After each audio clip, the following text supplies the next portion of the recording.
Welcome to Violette's Book Days and my Spooky Saturday Read-Alouds of Victorian and Edwardian era ghost and horror stories.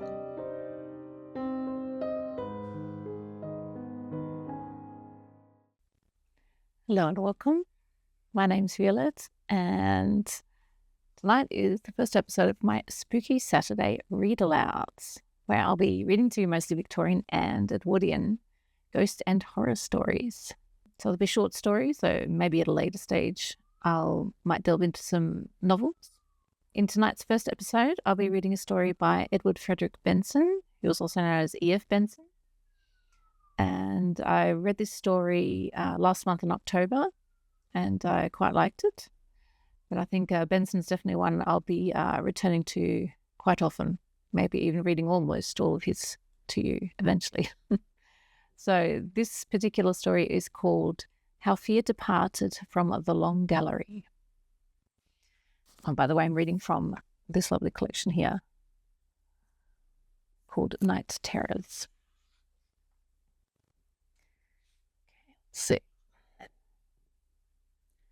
Church Peveril is a house so beset and frequented by spectres, both visible and audible, that none of the family which it shelters under its acre and a half of green copper roofs takes psychical phenomena with any seriousness. For to the Peverils, the appearance of a ghost is a matter of hardly greater significance than is the appearance of the post to those who live in more ordinary houses. It arrives, that is to say, practically every day. It knocks or makes other noises. It is observed coming up the drive or in other places. I myself, when staying there, have seen the present Mrs. Peveril, who was rather short-sighted, peer into the dusk while we were taking our coffee on the terrace after dinner, and say to her daughter, "My dear, was not that the blue lady who has just gone into the shrubbery? I hope she won't frighten Flo. Where's it for Flo, dear?" Flo, it may be remarked, is the youngest and most precious of many dachshunds. Blanche Peveril gave a cursory whistle and crunched the sugar left unmelted at the bottom of her coffee cup between her very white teeth.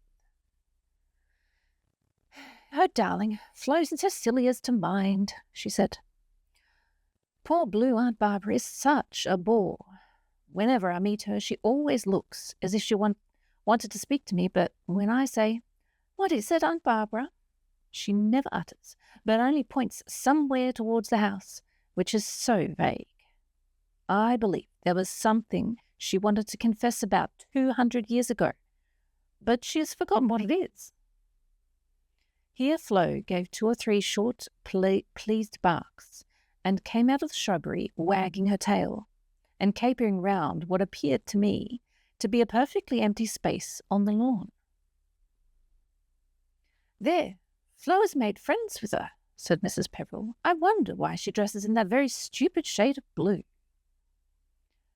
From this it may be gathered that even with regard to psychical phenomena, there is some truth in the proverb that speaks of familiarity, but the Peverils do not exactly treat their ghosts with contempt, since most of that delightful family never despised anybody except such people as avowedly did not care for hunting or shooting or golf or skating.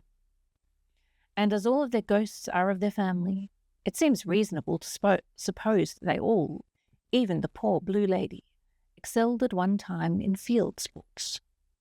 So far, then, they harbour no such unkindliness or contempt, but only pity. Of one Peveril, indeed, who broke his neck in vainly attempting to ride up the staircase on a thoroughbred mare after some monstrous and violent deed in the back garden, they are very fond, and Blanche comes downstairs in the morning with an eye unusually bright when she can announce that Master Anthony was very loud last night. He, apart from the fact of his having been so foul a ruffian, was a tremendous fellow across country, and they like these indications of the continuance of his superb vitality. In fact, it is supposed to be a compliment when you go to stay at Church Peveril to be assigned a bedroom which is frequented by defunct members of the family.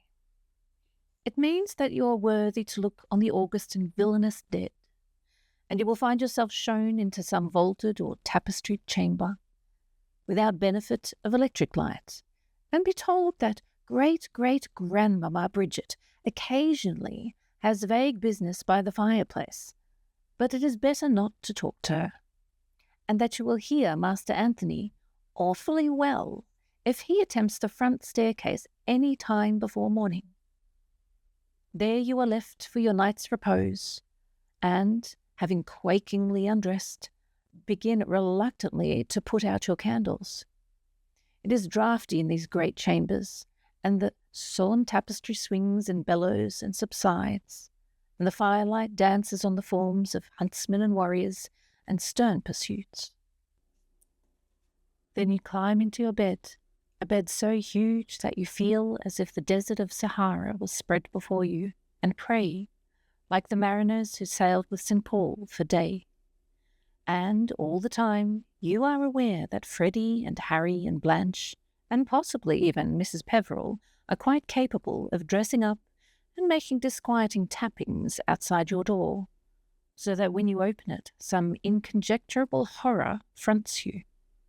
For myself, I stick steadily to the assertion that I have an obscure vulvular disease of the heart, and so sleep undisturbed in the new wing of the house, where Aunt Barbara and great-great-grandmamma Bridget and Master Anthony never penetrate.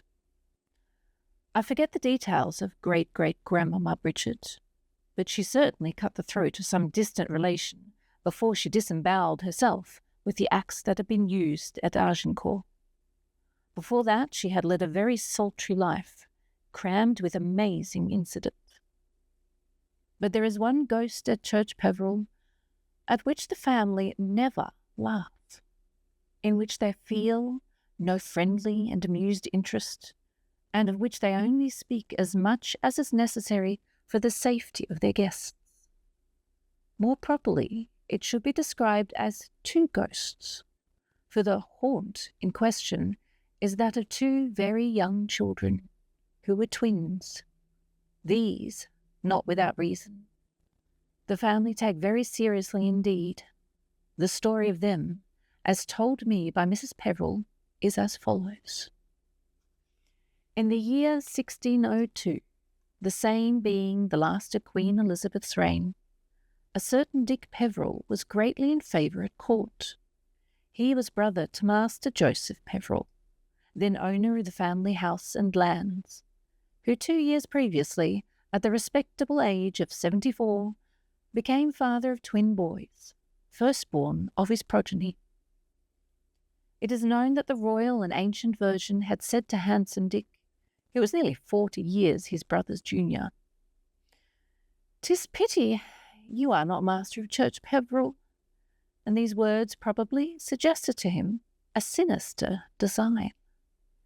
Be that as it may, handsome Dick, who very adequately sustained the family reputation for wickedness, set off to ride down to Yorkshire, and found that, very conveniently, his brother Joseph had just been seized with an apoplexy, which appeared to be the result of a continued spell of hot weather combined with the necessity of quenching his thirst with an augmented amount of sack, and had actually died, while handsome Dick, with God knows what thoughts in his mind, was journeying northwards. Thus it came about that he arrived at Church Peveril just in time for his brother's funeral. It was with great propriety that he attended the obsequies, and returned to spend a sympathetic day or two of mourning with his widowed sister-in-law, who was but faint-hearted dame, little fit to be mated with such hawks as these. On the second night of his stay, he did that which the Peverils regret to this day. He entered the room where the twins slept with their nurse, and quietly strangled the latter as she slept. Then he took the twins and put them into the fire which warms the long gallery. The weather, which up to the day of Joseph's death had been so hot, had changed suddenly to bitter cold, and the fire was heaped high with burning logs and was exultant with flame. In the core of this conflagration he struck out a cremation chamber, and into that he threw the 2 children, stamping them down with his riding boots. They could just walk, but they could not walk out of that ardent place. It is said that he laughed as he added more logs. Thus he became master of Church Peveril. The crime was never brought home to him, but he lived no longer than a year in the enjoyment of his blood-stained inheritance. When he lay a-dying, he made his confession to the priest who attended him. But his spirit struggled forth from its fleshy coil before absolution could be given him. On that very night there began in Church Peveril the haunting which to this day is but seldom spoken of by the family, and then only in low tones and with serious mien. For only an hour or 2 after handsome Dick's death, one of the servants passing the door of the long gallery heard from within peals of the loud laughter, so jovial and yet so sinister, which he had thought would never be heard in the house again. In a moment of that cold courage which is so nearly akin to mortal terror, he opened the door and entered, expecting to see he knew not what manifestation of him who lay dead in the room below. Instead, he saw 2 little white-robed figures toddling towards him, hand in hand, across the moonlit floor. The watchers in the room below ran upstairs, startled by the crash of his fallen body, and found him lying in the grip of some dread convulsion. Just before morning, he regained consciousness and told his tale. Then, pointing with trembling and ash-grey finger towards the door, he screamed aloud, and so fell back dead. During the next 50 years, this strange and terrible legend of the twin babies became fixed and consolidated. Their appearance, luckily for those who inhabit the house, was exceedingly rare, and during these years they seem to have been seen 4 or 5 times only. On each occasion they appeared at night, between sunset and sunrise, always in the same long gallery, and always as 2 toddling children scarcely able to walk. And on each occasion the luckless individual who saw them died either speedily or terribly, or with both speed and terror, after the accursed vision had appeared to him. Sometimes he might live for a few months. He was lucky if he died, as did the servant who first saw them, in a few hours. Vastly more awful was the fate of a certain Mrs. Canning, who had the ill luck to see them in the middle of the next century. Or to be quite accurate, in the year 1760. By this time the hours and the place of their appearance were well known, and as up till a year ago, visitors were warned not to go between sunset and sunrise into the long gallery. But Mrs. Canning, a brilliantly clever and beautiful woman, admirer also and friend of the notorious skeptic M. Voltaire, wilfully went and sat night after night, in spite of all protestations, in the haunted place. For 4 evenings she saw nothing, but on the 5th she had her will, for the door in the middle of the gallery opened, and there came toddling towards her the ill-omened, innocent little pair. It seemed that even then she was not frightened, but she thought good, poor wretch, to mock at them, telling them it was time for them to get back into the fire. They gave no word in answer, but turned away from her, crying and sobbing. Immediately after they disappeared from her vision, and she rustled downstairs to where the family and guests in the house were waiting for her, with a triumphant announcement that she has seen them both, and must needs write to M. Voltaire, saying that she had spoken to spirits made manifest. It would make him laugh. But when some months later the whole news reached him, he did not laugh at all. Mrs. Canning was one of the great beauties of her day, and in the year 1760 she was at the height and zenith of her blossoming. The chief beauty, if it is possible to single out one point where all was so exquisite, lay in the dazzling colour and incomparable brilliance of her complexion. She was now just 30 years of age, but, in spite of the excesses of her life, retained the snow and roses of girlhood, and she courted the bright light of day which other women shunned, for it but showed to great advantage the splendour of her skin. In consequence, she was very considerably dismayed one morning, about a fortnight after her strange experience in the long gallery, to observe on her left cheek, an inch or two below her turquoise-coloured eyes, a little greyish patch of skin, about as big as a threepenny piece. It was in vain that she applied her accustomed washes and unguents. Vain, too, were the arts of her fardeuse and of her medical adviser. For a week she kept herself secluded, martyring herself with solitude and unaccustomed to physics, and for a result at the end of the week she had no amelioration to comfort herself with. Instead, this woeful grey patch had doubled itself in size. Thereafter the nameless disease, whatever it was, developed in new and terrible ways. From the centre of the discoloured place there sprouted forth little lichen-like tendrils of greenish grey, and another patch appeared on her lower lip. This, too, soon vegetated. And one morning, on opening her eyes to the horror of a new day, she found that her vision was strangely blurred. She sprang to her looking-glass, and what she saw caused her to shriek aloud with horror. From under her upper eyelid a fresh growth had sprung up, mushroom-like, in the night, and its filaments extended downwards, screening the pupil of her eye. Soon after, her tongue and throat were attacked. The air passages became obstructed, and death by suffocation was merciful after such suffering. More terrible yet was the case of a certain Colonel Blantyre, who fired at the children with his revolver. What he went through is not to be recorded here.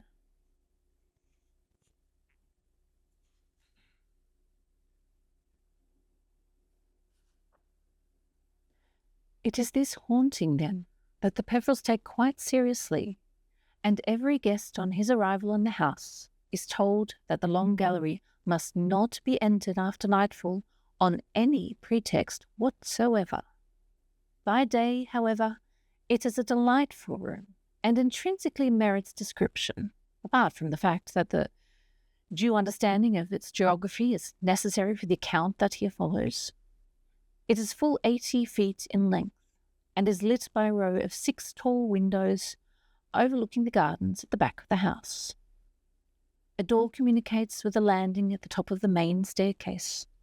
About halfway down the gallery in the wall, facing the windows, is another door communicating with the back staircase and servants' quarters, and thus the gallery forms a constant place of passage for them in going to the rooms on the first landing.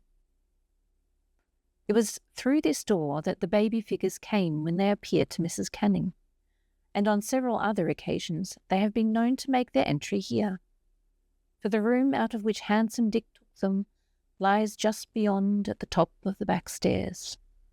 Further on again in the gallery is the fireplace into which he thrust them, and at the far end of a large bow window looks straight down the avenue. Above this fireplace there hangs with grim significance a portrait of handsome Dick, in the insolent beauty of early manhood, attributed to Holbein, and a dozen other portraits of great merit face the windows.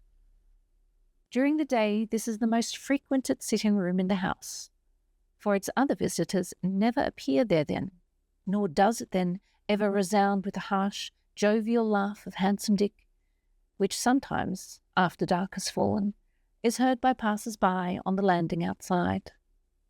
But Blanche does not grow bright-eyed when she hears it. She shuts her ears and hastens to put a greater distance between her and the sound of that atrocious mirth. But during the day the long gallery is frequented by many occupants, and much laughter, in no wise sinister or saturnine, resounds there. When summer lies hot over the land, those occupants lounge in the deep window seats, and when winter spreads its icy fingers and blows shrilly between his frozen palms, congregate round the fireplace at the far end, and perch in companies of cheerful chatterers upon sofa and chair back and floor. Often have I sat there on long August evenings up till dressing time, but never have I been there when anyone has seemed disposed to linger over late without hearing the warning. "It is close on sunset. Shall we go?" Later on, in shorter autumn days, they often have tea laid there, and sometimes it has happened that, even while the merriment was most uproarious, Mrs. Peveril has suddenly looked out of the window and said, "My dears, it is getting so late. Let us finish our nonsense downstairs in the hall." And then for a moment, a curious hush always falls on the loquacious family and guests alike, and if some bad news had just been known, we all make our silent way out of the place. But the spirits of the Peverils, of the living ones, that is to say, are the most mercurial imaginable, and the blight which the thought of Handsome Dick and his doings casts over them passes away again with amazing rapidity. A typical party, large, young, and peculiarly cheerful, was staying at Church Peveril shortly after Christmas last year, and as usual on December 31st, Mrs. Peveril was giving her annual New Year's Eve ball. The house was quite full, and she commandeered, as well as the greater part of the Peveril Arms, to provide sleeping quarters for the overflow from the house. For some days past, a black and windless frost had stopped all hunting.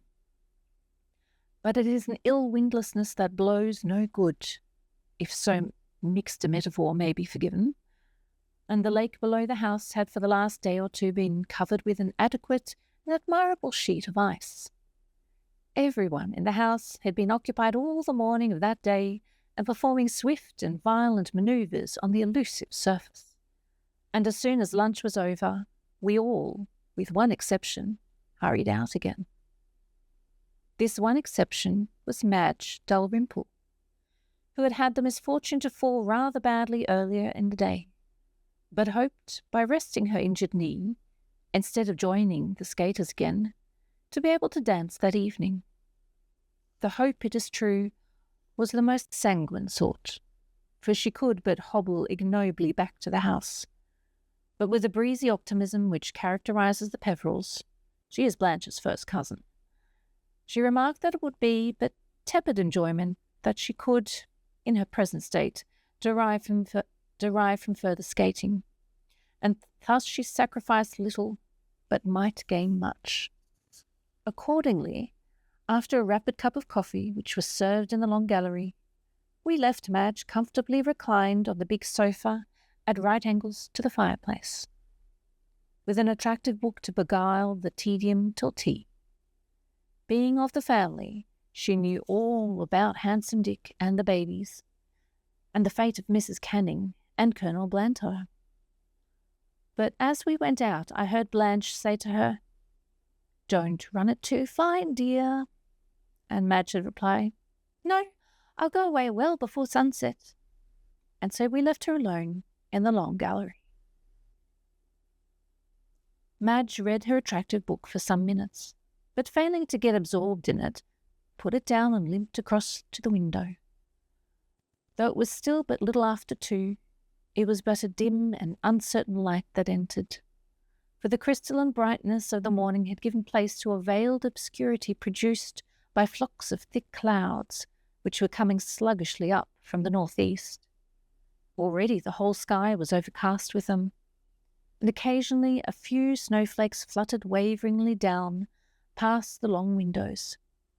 From the darkness and bitter cold of the afternoon, it seemed to her that there was to be a very heavy snowfall before long, and these outward signs were echoed inwardly in her by that muffled drowsiness of the brain, which to those who are sensitive to the pressures and lightness of weather portends storm.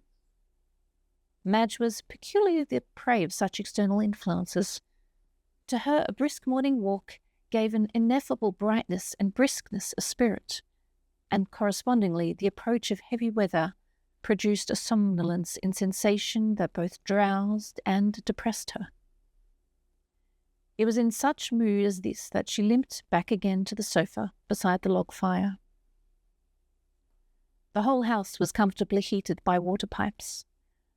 And though the fire of logs and peat, an adorable mixture, had been allowed to burn low, the room was very warm.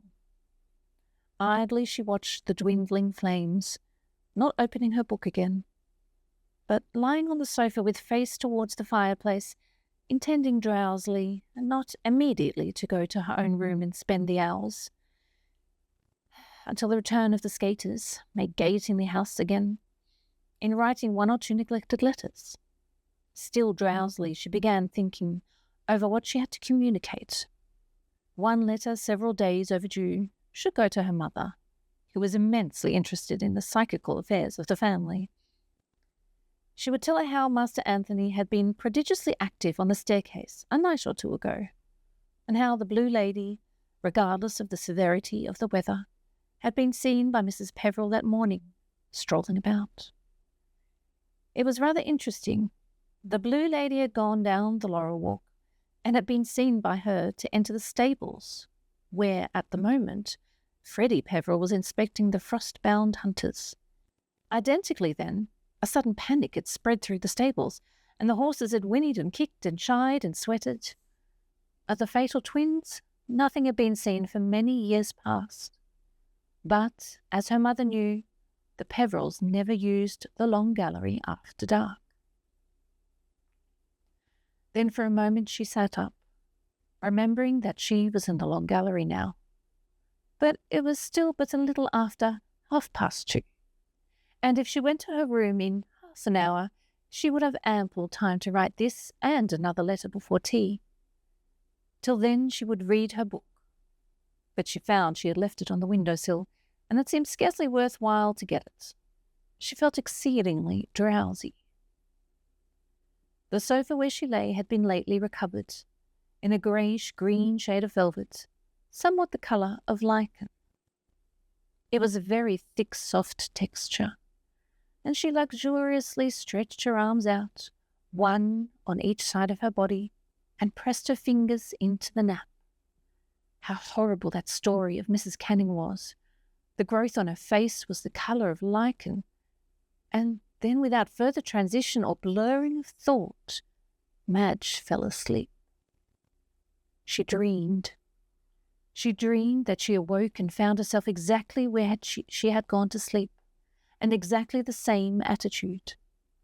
The flames from the logs had burned up again and leapt on the walls, fitfully illuminating the pictures of handsome Dick above the fireplace. In her dream she knew exactly what she had done today, and for what reason she was lying here now instead of being out with the rest of the skaters. She remembered also, still dreaming, that she was going to write a letter or two before tea, and prepared to get up in order to go to her room. As she half rose, she caught sight of her own arms lying out on each side of her on the grey velvet sofa, but she could not see where her hands ended, and where the grey velvet began. Her fingers seemed to have melted into the stuff. She could see her wrists quite clearly, and a blue vein on the backs of her hands, and here and there a knuckle. Then, in her dream, she remembered the last thought which had been in her mind before she fell asleep, namely the growth of the lichen-coloured vegetation on the face and the eyes and the throat of Mrs. Canning. At that thought, the strangling terror of real nightmare began, She knew that she was being transformed into this grey stuff, and she was absolutely unable to move. Soon the grey would spread up her arms and over her feet. When they came in from skating, they would find here nothing but a huge, misshapen cushion of lichen-coloured velvet, and that would be she. The horror grew more acute, and then by a violent effort she shook herself free of the clutches of this very evil dream, and she awoke. For a minute or two she lay there, conscious only of the tremendous relief at finding herself awake. She felt again with her fingers the pleasant touch of the velvet, and drew them backwards and forwards, assuring herself that she was not, as her dream had suggested, melting into greyness and softness, but she was still, in spite of the violence of her awakening, very sleepy, and lay there till, looking down, she was aware that she could not see her hands at all. It was very nearly dark. At that moment, a sudden flicker of flame came from the dying fire, and a flare of burning gas from the peat flooded the room. The portrait of handsome Dick looked evilly down on her, and her hands were visible again. And then a panic worse than the panic of her dreams seized her. Daylight had altogether faded, and she knew that she was alone in the dark in the terrible gallery. This panic was of the nature of nightmare, for she felt unable to move for terror. But it was worse than nightmare, because she knew she was awake, and then the full cause of this frozen fear dawned on her. She knew with the certainty of absolute conviction that she was about to see the twin babies. She felt a sudden moisture break out on her face, and within her mouth her tongue and throat went suddenly dry, and she felt her tongue grate along the inner surface of her teeth. All power of movement had slipped from her limbs, leaving them dead and inert, and she stared with wide eyes into the blackness. The spurt of flame from the peat had burned itself out again, and darkness encompassed her. Then on the wall opposite her, facing the windows, there grew a faint light of dusky crimson. For a moment she thought it but heralded the approach of the awful vision. Then hope revived in her heart, and she remembered that thick clouds had overcast the sky before she went to sleep, and guessed that this light came from the sun not yet quite sunk and set. This sudden revival of hope gave her the necessary stimulus, and she sprang off the sofa where she lay. She looked out of the window and saw the dull glow on the horizon. But before she could take a step forward, it was obscured again. A tiny sparkle of light came from the hearth, which did no more than illuminate the tiles of the fireplace, and snow falling heavily tapped at the window panes. There was neither light nor sound except these.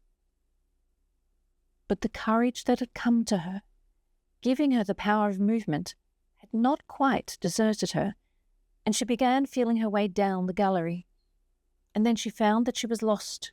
She stumbled against a chair, and, recovering herself, stumbled against another. Then a table barred her way, and, turning swiftly aside, she found herself up against the back of a sofa. Once more she turned, and saw the dim gleam of the firelight on the side opposite to that on which she expected it. In her blind gropings she must have reversed her direction. But which way was she to go now?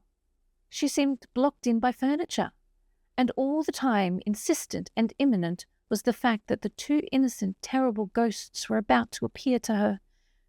Then she began to pray. "Lighten our darkness, O Lord," she said to herself. But she could not remember how the prayer continued, and she had sore need of it. There was something about the perils of the night. All this time she felt about her with groping, fluttering hands. The fire glimmer, which should have been on her left, was on her right again. Therefore she must have turned herself round again. "Lighten our darkness," she whispered, and then aloud she repeated, "Lighten our darkness." She stumbled up against a screen, and could not remember the existence of any such screen. Hastily she felt beside it with blind hands, and touched something soft and velvety. Was it the sofa on which she had lain? If so, where was the head of it? It had a head and a back and feet. It was like a person, all covered with grey lichen. Then she lost her head completely. All that remained to her was to pray. She was lost in this awful place, where no one came in the dark except the twin babies that cried. And she heard her voice rising from whisper to speech, and speech to scream. She shrieked out the holy words. She yelled them as if blaspheming, as she groped among tables and chairs and the pleasant things of ordinary life which had become so terrible. Then came a sudden and awful answer to her screamed prayer. Once more a pocket of inflammable gas in the peat on the hearth was reached by the smouldering embers, and the room started into light. She saw the evil eyes of Handsome Dick. She saw the little ghostly snowflakes falling thickly outside. And she saw where she was, just opposite the door through which the terrible twins made their entrance. Then the flame went out again, and left her in blackness once more. But she had gained something, for she had a geography now. The centre of the room was bare of furniture, and one swift dart would take her to the door of the landing above the main staircase and into safety. In that gleam she had been able to see the handle of the door, bright brass, luminous like a star. She would go straight for it. It was but a matter of a few seconds now. She took a long breath, partly of relief, partly to satisfy the demands of her galloping heart. But the breath was only half taken when she was stricken once more into the immobility of nightmare. There came a little whisper. It was no more than that. From the door opposite which she stood, and through which the twin babies entered. It was not quite dark outside, for she could see that the door was opening. And there stood in the opening 2 little white figures, side by side. They came towards her slowly, shufflingly. She could not see face or form at all distinctly, but the 2 little white figures were advancing. She knew them to be the ghosts of terror, innocent of the awful doom they were bound to bring, even as she was innocent. With the inconceivable rapidity of thought, she made up her mind what to do. She had not hurt them or laughed at them, and they were but babies when the wicked and bloody deed had sent them to their burning death. Surely the spirits of these children would not be inaccessible to the cry of one who was of the same blood as they, who had committed no fault that merited the doom they brought. If she entreated them, they might have mercy. They might forbear to bring the curse on her. They might allow her to pass out of the place without blight, without the sentence of death, or the shadow of things worse than death upon her. It was but for the space of a moment that she hesitated. Then she sank down onto her knees and stretched her hands towards them. "Oh, my dears," she said, "I only fell asleep. I have done no more wrong than that." She paused a moment, and her tender girl's heart thought no more of herself, but only of them, those little innocent spirits on whom so awful a doom was laid, that they should bring death where other children bring laughter, and doom for delight. But all those who had seen them before had dreaded and feared them, or had mocked them. Then, as the enlightenment of pity dawned on her, her fear fell from her like the wrinkled sheath that holds the sweet folded buds of spring. "Dears, I am so sorry for you," she said. "It is not your fault that you must bring me what you must bring. But I am not afraid any longer. I am only sorry for you. God bless you, you poor darlings." She raised her head and looked at them. Though it was so dark, she could now see their faces, though all was dim and wavering like the light of pale flames shaken by a draught. But the faces were not miserable or fierce. They smiled at her with shy little baby smiles. and as she looked, they grew faint, fading slowly away like wreaths of vapour in frosty air. Madge did not at once move when they had vanished, for instead of fear, there was wrapped round her a wonderful sense of peace, so happy and serene that she would not willingly stir, and so perhaps disturb it. But before long she got up, and feeling her way, but without any sense of nightmare pressing her on, or frenzy of fear to spur her, she went out of the long gallery to find Blanche just coming upstairs whistling and swinging her skates. "How's the leg, dear?" she asked. "You're not limping any more." Till that moment, Madge had not thought of it. "I think it must be all right," she said. "I had forgotten it anyhow. Blanche, dear, you won't be frightened for me, will you? But I have seen the twins." For a moment, Blanche's face whitened with terror. "Oh, what?" she said in a whisper. "Yes, I saw them just now, but they were kind. They smiled at me, and I was so sorry for them. And somehow I am sure I have nothing to fear." It seems that Madge was right, for nothing untoward has come to her. Something, her attitude to them, we must suppose, her pity, her sympathy, touched and dissolved and annihilated the curse. Indeed, I was at Church Peveril only last week, arriving there after dark. Just as I passed the gallery door, Blanche came out. "Ah, there you are," she said. "I've just been seeing the twins. They looked too sweet and stopped nearly 10 minutes. Let us have tea at once." And that's it. End of the story. Well, I hope you enjoyed that. And I'll see what I bring you for next Saturday. And I think for some reason, for my booktube channel, I might do a fair few read-alouds. I discovered I quite like reading aloud. Started with the poetry, now onto the short stories, and I'll see what else I can bring. Anyway, thank you if you've stayed as long as this, however long it actually has been, I'm not quite sure. But bye for now. Thank you for watching and or listening to this episode of Spooky Saturday with Violette's Book Days.